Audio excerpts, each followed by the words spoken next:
Soucieux du moindre détail, il scrute tous les dossiers.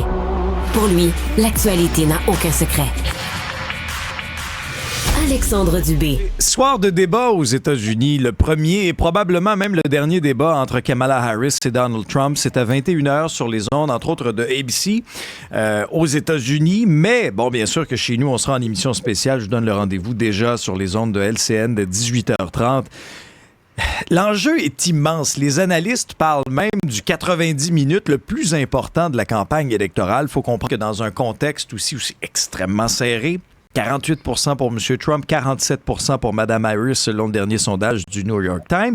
Et il y a des États clés, ce qu'on appelle des États pivots aux États-Unis, même si les États-Unis, c'est un très grand pays, mais ça va se jouer sur une poignée d'États. Bernard Motulski est professeur au département de communication sociale et publique à l'Université du Québec à Montréal. Bonjour, professeur Motulski, merci d'être là. Je vous en prie, un plaisir. L'enjeu est tellement grand, c'est fascinant. Et dans un débat comme ça, il y a toute la question de l'image, hein? On dit que Richard Nixon avait perdu son débat parce qu'il y avait une barbe assez forte et qu'il y avait l'air, je dirais, un peu de mauvaise humeur. Alors, il y a des éléments, je dirais, un peu impalpables qui vont jouer, mais c'est clair qu'on a 1h30 pour regarder dans le blanc des yeux les deux candidats, d'épier tous les tics, tout ce qu'ils vont dire. C'est une occasion, effectivement, de se faire ou de se défaire d'une opinion. Donc, de conforter ce qu'on pense si on a un candidat favori, ou peut-être, si on est indécis, de réfléchir. Ceci dit, c'est pas tout le monde qui va passer quand même 1h30 à regarder, parce que c'est long. Et on se voit que le dernier débat, Donald Trump, Joe Biden, je pense qu'il y avait du monde qui avait décroché en cours de route parce que c'était pas passionnant. Même M. Biden a décroché en cours de route, je vous dirais, dans le dernier débat à CNN avec le résultat qu'on connaît actuellement. C'est quoi vos attentes par rapport tant à M. Trump? On va lui donner ça, là, est un pro de l'image, là, un bon communicateur. Et Mme Harris, qui dans les derniers jours s'est vraiment retirée avec son entourage pour préparer ce moment-là. Je pense que Donald Trump va livrer ce qu'il livre habituellement, ce à quoi on est habitué. Il va faire un show. C'est un show, il attire l'attention, il est outrancier, il est souvent de mauvaise humeur, il attaque, mais il maîtrise parfaitement l'art, au moins de la caméra de télévision. L'inconnu, c'est plus Mme Harris de savoir comment elle va réagir devant les attaques dont elle va faire l'objet et quels sont les éléments qu'elle va mettre sur la table, parce que je pense que tout le monde s'attend aussi à avoir un peu plus de précision de sa part sur son programme politique, son programme de mise en œuvre, et pas uniquement ses intentions ou son parcours ou l'image qu'elle projette. Il y a des règles très strictes, entre autres, on va couper le micro de l'autre candidat. Donc, si, exemple, je sais pas, Mme Harris est en train de parler, on va couper le micro de M. Trump pour pas qu'il y ait une cacophonie. Mais dans des débats comme ça, quand on fait l'exercice politique, c'est quoi les pièges? Les pièges, c'est de tomber dans le piège que l'adversaire nous tend. Si on se fait attaquer, là, c'est un peu l'art de l'esquive. Comment je fais face à une accusation? Est-ce que je reprends l'accusation pour la démentir? Ce qui habituellement pas forcément payant, parce que vous reconnaissez l'accusation qu'on vous fait et vous insistez dessus. Alors, on va voir comment elle va esquiver, comment est-ce qu'elle va répondre, ne pas répondre.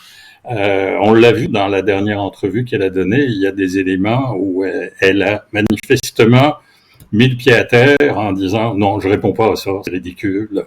Alors, je pense qu'on va observer, c'est un véritable spectacle, mais de rhétorique, comme on fait depuis l'Antiquité, de voir deux personnes qui essayent de nous convaincre, qui essayent de se condamner l'un l'autre et de voir comment est-ce qu'ils se comportent, comment est-ce qu'ils vont réagir et comment ils vont réussir à contre-attaquer, à porter leur message.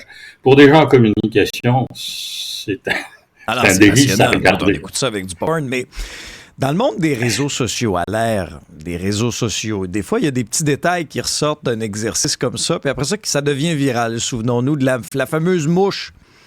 Dans le débat Mike Pence et Kamala Harris, une mouche qui s'était posée sur Mike Pence, c'était devenu viral. C'est ce qu'on retient de ce débat-là des années plus tard. Débat Trump-Clinton. M. Trump qui suivait Mme Clinton comme son ombre. Ça aussi, c'était devenu viral. T'sais. Des fois, c'est des petits détails comme ça qui vont ressortir d'un débat, même si on essaie de faire passer nos idées. Puis des gros dossiers, il y en a plein là, aux États-Unis. L'immigration, l'économie, le droit à l'avortement. Je peux vous en nommer plein. Mais à l'ère des réseaux sociaux, des fois, ce qu'on retient, c'est pas toujours ce qui est le plus important. Mais ce qui est fascinant, c'est quand on regarde le débat, c'est de regarder en même temps ce qui se raconte sur les médias sociaux. Bien sûr, il y a les équipes des deux camps qui vont tenter de pousser une déclaration ou pousser un sujet, mais c'est de voir quelles sont les réactions.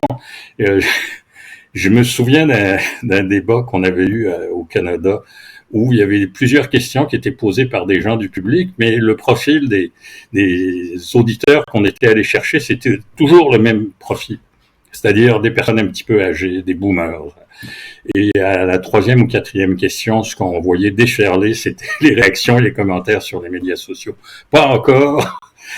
C'est fascinant. On n'a plus Twitter pour suivre. On a X qui joue encore un peu ce rôle-là.